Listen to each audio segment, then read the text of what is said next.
All right, thank you to everyone who has taken time out of their schedule to be with us today. There are quite a few things that we want to cover in this initial lunch and learn session that we're having.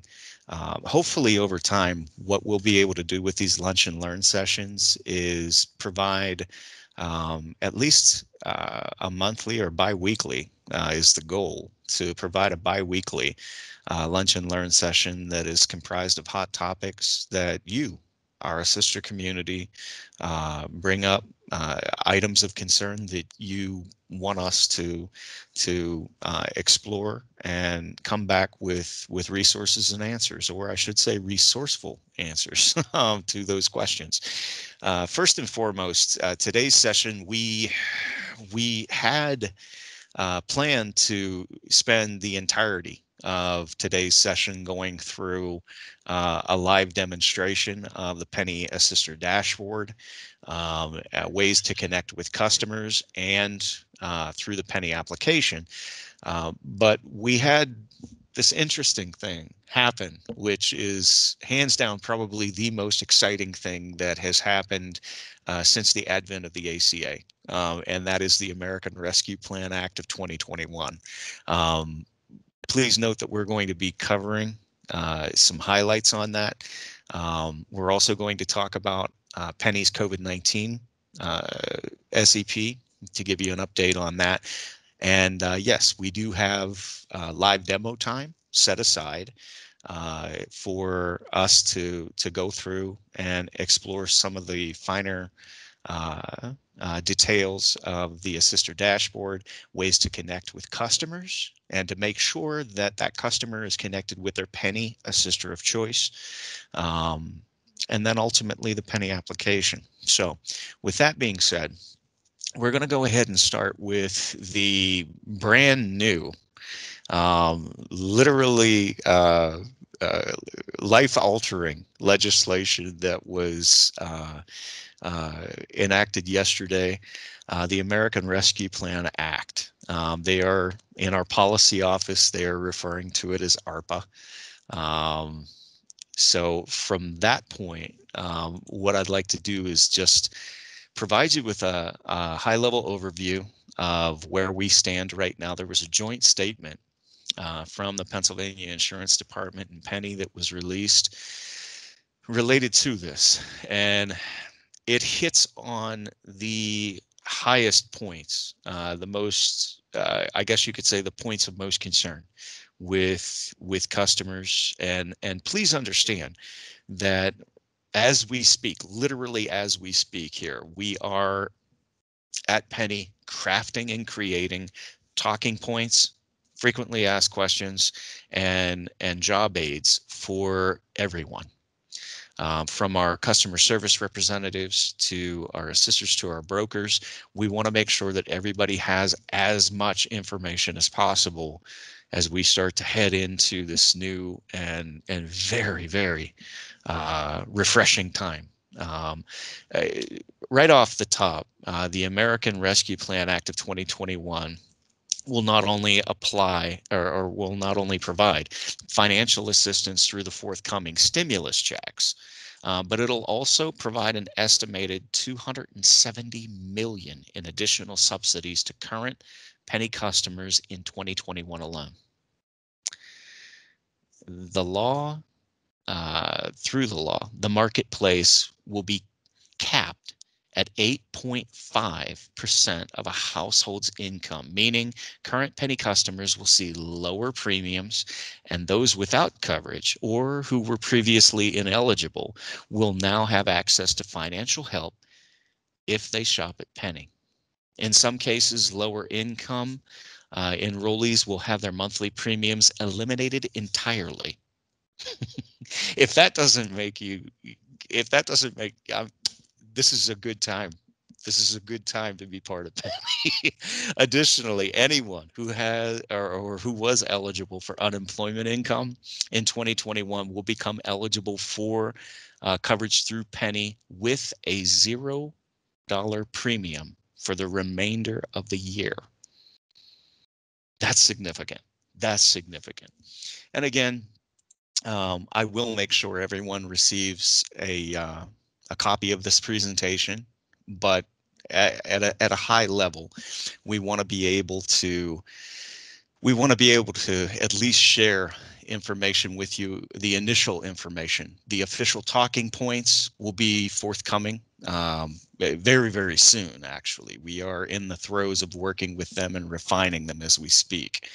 And because of the information that's coming to Pennie, there will be a window of operationalizing these changes that, again, sometimes we will have the answer and sometimes we will be working on the answer. But that's the idea. These are new changes. These are fantastic changes for our customers and for individuals within the Commonwealth of Pennsylvania who need protection for their quality of life. The first of which is the eligibility for premium tax credits in fiscal year 21 and 22. There will be a more generous tax credit at every level of income. Okay, and the chart that you see off to the right-hand side demonstrates that to a certain degree. We have, through this legislation, or I should say not we, but the Biden administration has removed the subsidy cliff at 400% of the federal poverty level, which is phenomenal. And that actually is retroactive. That will impact current customers to, basically January 1 of 2021, and will continue with new customers throughout 2021 and 2022, which is significant. What I will say is, again, please understand, Scott is not, I'm the outreach guy, I'm not a policy guru. But if you do have questions on the finer points of these, we will have the FAQs, we will have the talking points, we will have all of that information available for you very, very soon. So please, hold tight. We just started making these documents available and crafting them when we knew that the legislation was going through as it was designed. The second thing is the changes for those eligible for unemployment compensation. And this is significant because every single day, my partner Juan and I, we have interactions with workers in transition, with small business owners, with organizations that support workers in transition and small business owners, and this is significant. Changes for those eligible for unemployment compensation for policy year 2021. It doesn't consider household income above 133 to 138 of the federal poverty level for the purposes of APTC eligibility. It provides for a maximum tax credit and cost sharing reductions for households who are eligible for unemployment compensation for at least 1 week in 2021, whether they receive the actual UC benefit or not. Okay, again, that's something that is significant with this American Rescue Plan Act. And the reconciliation changes for fiscal year 2020 holds that households who receive excess APTC in 2020 harmless for having to pay back the tax or having to pay back the APTC at tax time. And there's limited operational considerations for Pennie, but there is a tremendous benefit added under this American Rescue Plan Act for Pennie's customers. I do have a couple, and again, I'm being respectful of the fact that we want to get to some technical topics here as well. But here are some scenarios that our policy office here at Pennie put together. The first is a single 40-year-old non-smoker, Philadelphia County, 150% of the federal poverty limit, about $19,140 annual income. Under the current law, the monthly premium is about $66 a month. The percent of income is 4.14% of that individual's income. Under the House bill as proposed, the monthly premium is reduced to $0, and the percent of income is reduced to $0. So that puts money back in to the budgets of many families, many individuals. The total savings is significant to someone who makes, $19,140 a year. The second example is a married couple, 64-year-old, non-smokers. They live in Dauphin County. They make 450% of the federal poverty level. That's 77,580 in terms of their annual income. Under the current law, the premium would be about $2,462 per year. That's about 38.1% of their income. Let that sink in for a second. Now, under the American Rescue Plan Act, the House bill proposed, the premium goes to $550 a month, which is 8.5% of their income. The total savings is, and get this, the total savings is $22,949 a year. If that doesn't give you chills, I don't know. Long story short, there's another example from Potter County. Family of 4, non-smokers, 200% of the federal poverty limit. They make they make $52,400 a year. Under the current law, that would be about $285 a month or $3,420 a year, 6.52% of their income. Under House bill, as proposed, their monthly premium under ARPA would be $87 a month for a family of 4, $1,044 a year, 2% of their income. The total savings would be $2,376 a year. This is a good time, a very good time for all of us. Example 4 is a single 27-year-old non-smoker from Allegheny County, making $350% of the federal poverty level. About $44,660 is their annual income. Under the current law, their monthly premium would be about $287, about 9.83% of their income. Under the House bill as proposed, you'd be looking at a monthly premium of $270. That's a total savings of about $204 a year, which again is, depending upon the individual and their situation, can mean everything. As you may know, the American Rescue Plan Act of 2021 is the most, literally as of yesterday, the most up-to-date happening here at Pennie. And as I mentioned, we are going to be providing all of you with updated talking points, updated FAQs to help customers, because people are going to have questions. But again, under our current enrollment period, we have the COVID-19 enrollment period, which has been active since February 19th, which has helped Pennie and has helped the Commonwealth of Pennsylvania secure more enrollments and extend protection to thousands of individuals. Under the COVID-19 enrollment period, the customer process is pretty easy. With the application, you the customer would create an account, or the assister would create an account for a customer.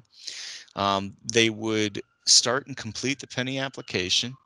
They would select an SEP, which in this case, as you can see here, is actually highlighted as the 2021 COVID enrollment period. It's the very first thing that shows up. And you can shop and compare plans. You can enroll in a health plan that fits the customer's needs, pay the first month's premium, they're covered. That is the simplicity of our COVID-19 enrollment period. And like I said, it's open to customers from February 15th through May 15th. But here's an interesting update to go hand in hand with that. Under the updated legislation that we just had come through yesterday, there is discussion of a new enrollment period. And as soon as we have an update on that, you can rest assured that we will make sure that everyone here is well informed on that. As we go, we have some live demos that we're going to do here.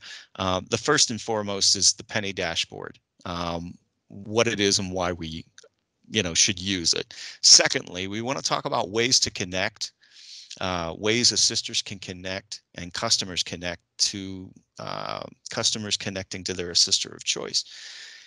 And then the Pennie application. Now, with that said, I'm going to go ahead and end the show, but what we're going to do is we are going to shift gears and we are going to go into a live demo of the Pennie Dashboard. The very first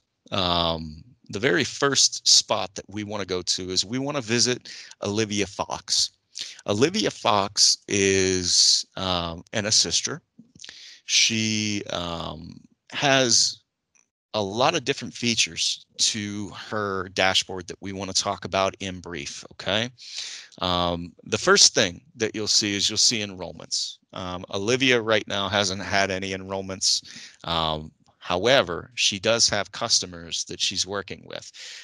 When you shift over to individuals, okay, and this is an important thing, under your assister dashboard, you're going to see some quick links off here to the left-hand side. The very first thing you'll see is pending delegation requests. Those are really important. Okay, why? Because a pending delegation request is a customer who has selected you as their assister of choice. In this case, we have Cara Danvers. And yes, for those of you who might be DC comic geek, yes, I am a Supergirl fan. Cara Danvers is requesting that we accept or reject, and that's under the Pennie Assister dashboard. The assister will always have the ability under their pending delegation request to accept or reject a customer who is reaching out to them. Okay. Now, the good news is if we accept Cara Danvers, at that point, Cara will go from pending delegation requests. She will go immediately up here under pending requests, under individuals, to active customers. And we see that Cara Danvers is available.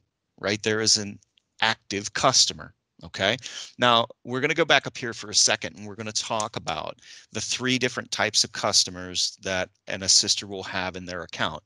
The first are those pending requests, and we're going to look at another one of those here in a moment because it'll be important. But we also have individuals who are active customers.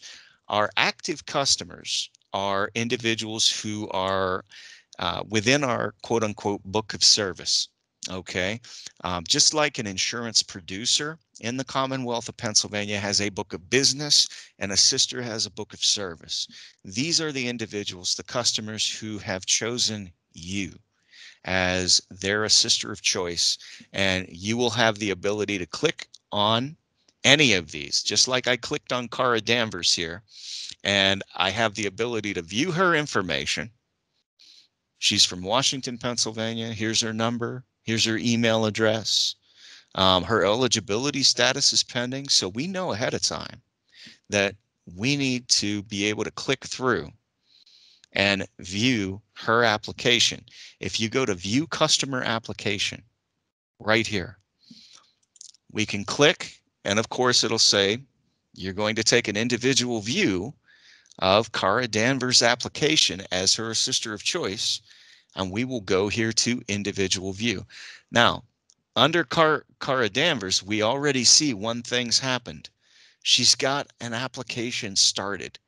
Chances are, if an individual reaches out to you as their assister of choice, and you see a notification, okay, in your pending delegations or in your pending individuals, either one, they're the same thing.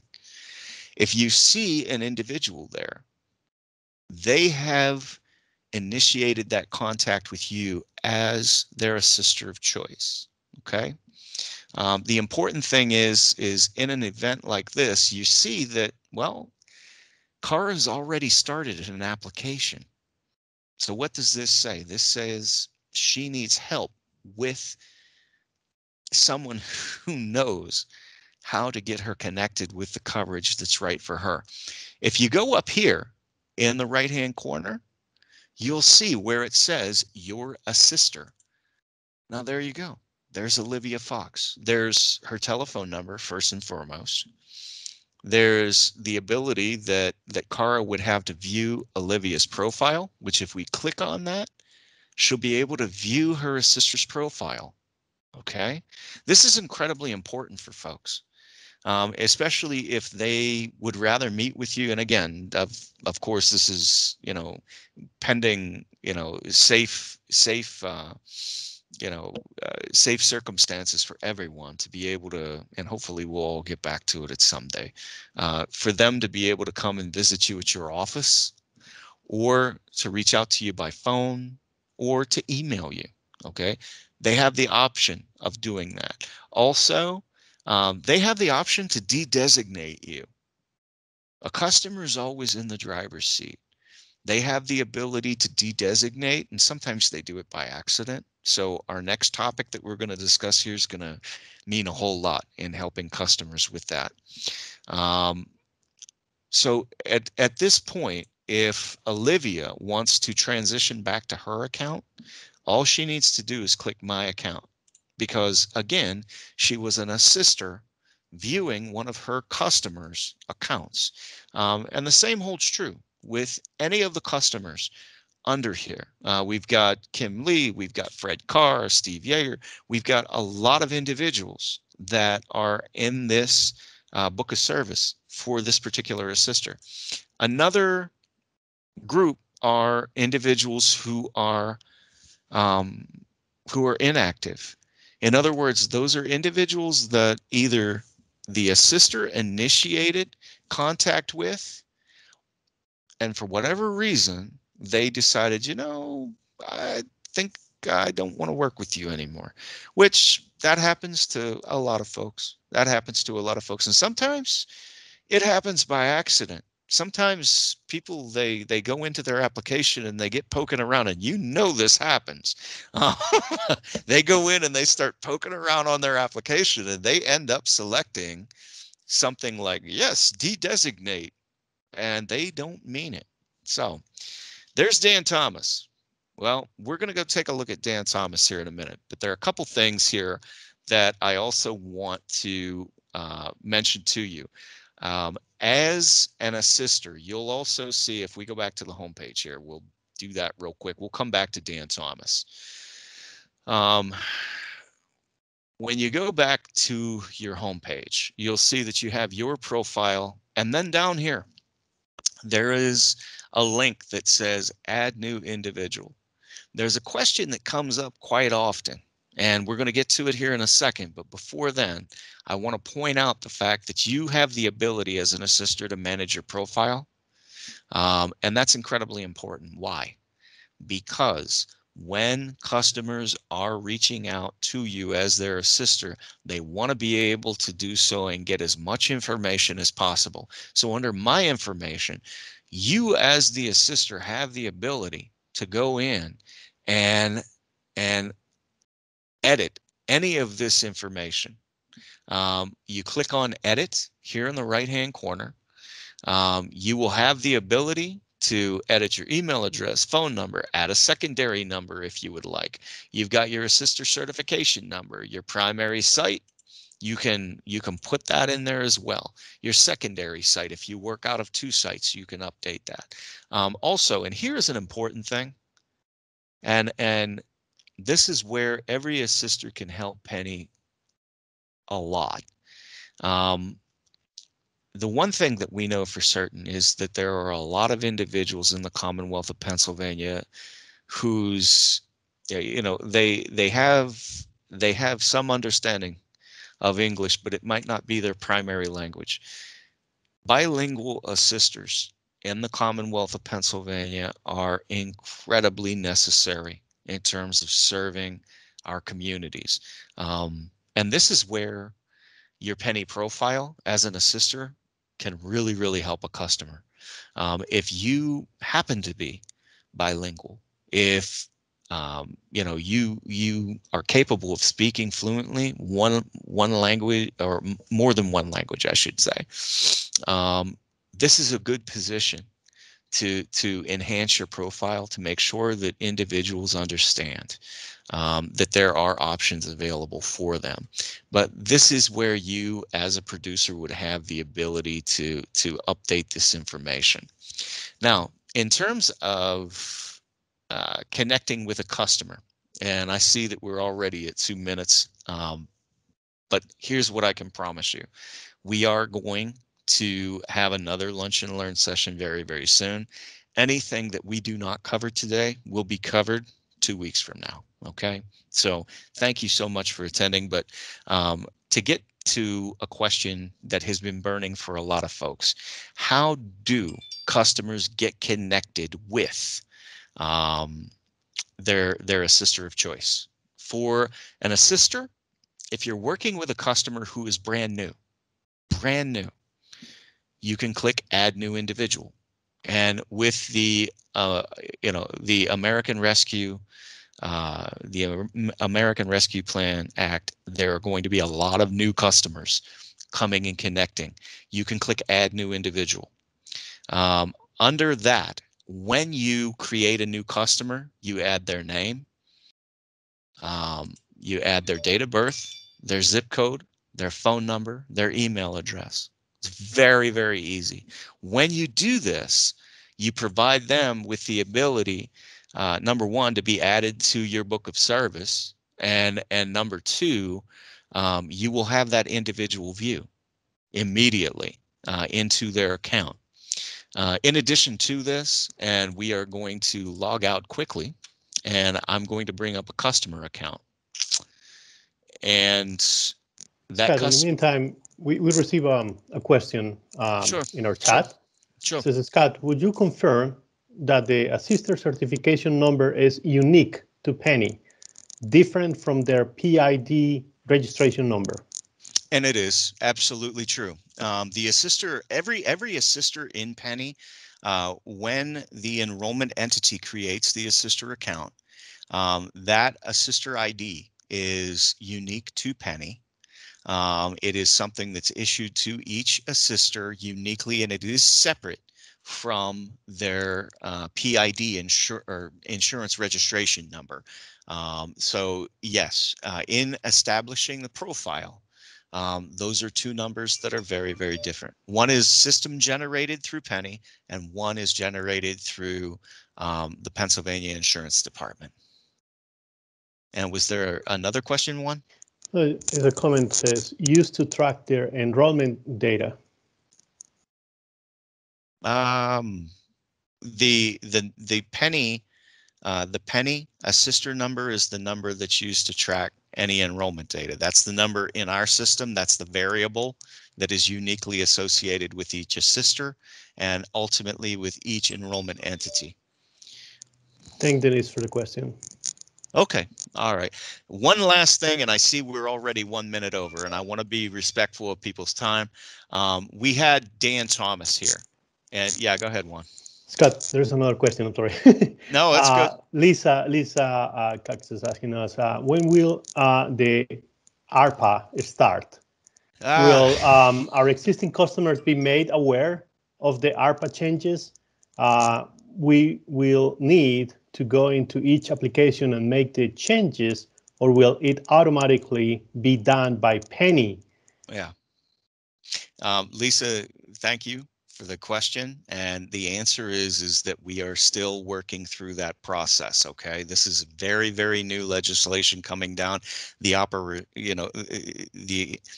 operationalizing of these changes is something that we are doing very methodically on our end. We are going to try and make it for current customers as simple and as easy as possible to connect with, to connect with their change. If they need to make any changes, believe me, they will be notified accordingly. First and foremost, I need to assure every assister here that we are going to do our very best to make sure that you receive information and updates as often and as frequent as possible as we move forward into 2021, specifically because we realize you are going to get questions from customers. So Lisa and everyone, please know that as those updates are available, I will be getting them into your hands as quickly and as efficiently as I can. But we are right now trying to make sure that all of you are educated so the customers can be educated, and then ultimately as system improvements and initiatives are built out, we will make sure that you are fully aware. Scott, how Tammy asked us, how can we get the Pennie Assister certification number? If you're an assister, how can they get that number? You can ask your enrollment entity manager. Your enrollment entity manager will be able to provide you with that number. When in doubt, email me and I'll be able to provide you with that number. My email address is scoyeager@pa.gov. So you can get it either from your enrollment entity manager, which is generally pretty quick, or you can get it from me. I'd be more than happy to help you with that. Perfect. All right, folks. I just wanted to show you one other thing. Here I am at Dan Thomas's dashboard. Dan Thomas is a customer. He can always click on Find Local Assistance. And what Dan wants to do is he wants to connect with an assister. Okay, this is his assister of choice. He has two options. He can either, one, and this is always an option for your customers, he can, one, call the Pennie call center, and a customer service representative at Pennie can connect Dan Thomas to his assister of choice. It is a very simple procedure, and it's something they do all the time. Second to that is Dan could actually request it himself. Okay, if they go here and they know your assister organization's name, or they do a search, they can connect with you and the assisters at your organization. In this case, Dan knows that Olivia works at Joy Hands. So at this point, he clicks on Joy Hand Assisters and shows the assisters that are available. And there's Olivia Fox. He sees Olivia's name. He clicks on Olivia, select assister. Of course, when they select you as their assister of choice, they're basically saying, I authorize this individual to help me with everything from my initial application all the way through to securing my insurance. But of course, they have to be able to connect and sign this. So that's going to be signed as of today. They're going to confirm, boom, success. It was sent over. Now, who has to accept that? Well, of course, we're going to log out. We're going to go back to our favorite assister, who is Olivia Fox. And we are going to see that Olivia now has, under her pending delegation request, we're also going to go up here and show you that pending individuals means something. We're going to see that Dan Thomas is there. Okay. Once we connect with that, Dan will now be added to the assister's active customers. And there's Dan Thomas right there. And now we, as Dan's assister, we have the ability, if we click on view customer application and click through the individual view, we now have the ability to service Dan Thomas's application. And we won't miss a beat with that because, you know, ultimately we can help him with that. All right, we are already 7 minutes over time. Please, thank you so much for joining us. I will make sure that our next session includes the topics that we weren't able to cover today. And if you have any topics whatsoever, please understand that we are always here to make sure that you receive input into these sessions. These lunch and learn sessions are here for all of you in your community. A couple things I wanted to point out just to make sure everybody was aware of. We have a DMI one-pager that was created through our marketing and communications and our operations and policy team. You should all have a copy of this. If you do not, please email me and I will make sure that you receive it. Also, I want to make sure that you know that there's an SCP job aid that was created. That, again, if you don't have access to this, please make sure that you connect with me. I'll make sure that you get that. And again, I can't thank you enough for your time and for you know, for providing Juan and I with the opportunity to update you on some things and to show you some technical information that I hope was helpful.